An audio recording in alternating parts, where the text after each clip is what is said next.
Şimdi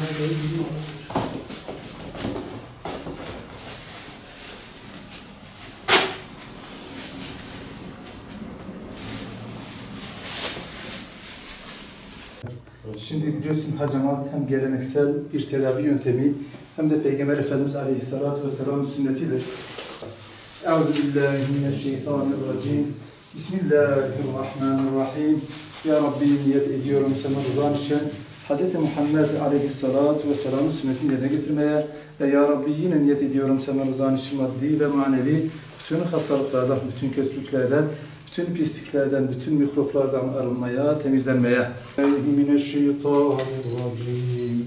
Bismillahirrahmanirrahim. Allahu la ilahe illa hu el hayyul kayyum la ta'khuzuhu sinetun ve la nevm.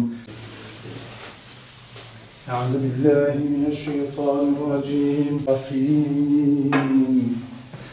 والضحى والليل إذا سجى ما ودعك ربك وما قلى وللآخرة خير لك من الأولى من فآبى ووجدك ضالا فأغنى وأما السائل فلا تنهر.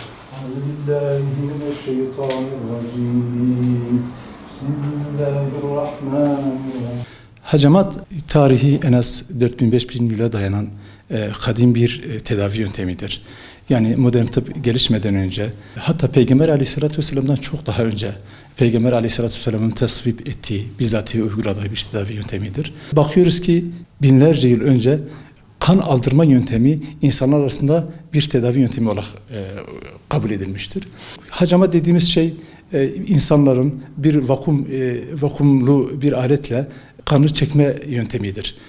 Hacamat bu şekilde tarif edebiliriz. Peygamber Aleyhisselatü Vesselam bizzatihi uygulamış, yapmış. Tabii ki modern tıp insanlara çok fayda sağlamış. Ama modern tıptan önce hacamatın birçok alanda insanlara fayda sağladığını görüyoruz.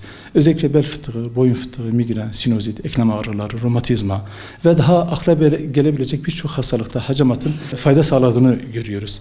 Aslında modern tıp gelişmeden önce hacamat bir tedavi yöntemi olmaktan ziyade, insanları tedavi eden bir yöntem olmaktan ziyade tıp alanında koruyucu hekimlik adı altında ismi geçer. Yani aslında hacamat bir tedavi yöntemi olmaktan ziyade insanları hastalıklardan koruyan, insanların hastalanmasına engel olan bir tedavi yöntemidir.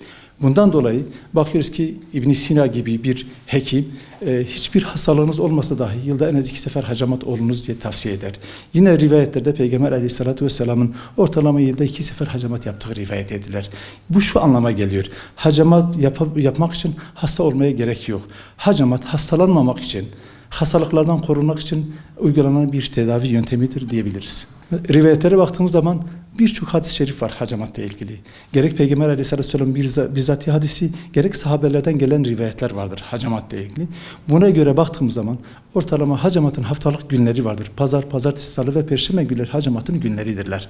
Çarşamba günleri mekruhtur, çarşamba günleri hiç yapmıyoruz.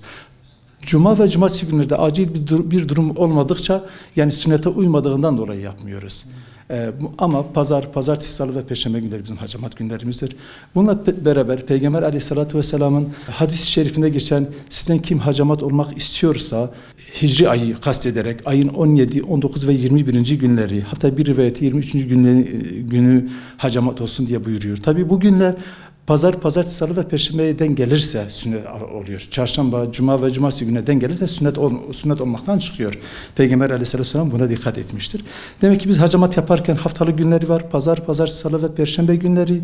Bununla beraber aylık sünnet günleri var. Hicri ayın 17, 19, 21. günleri, bir rivayette de 23. günü de bunun içerisindedir.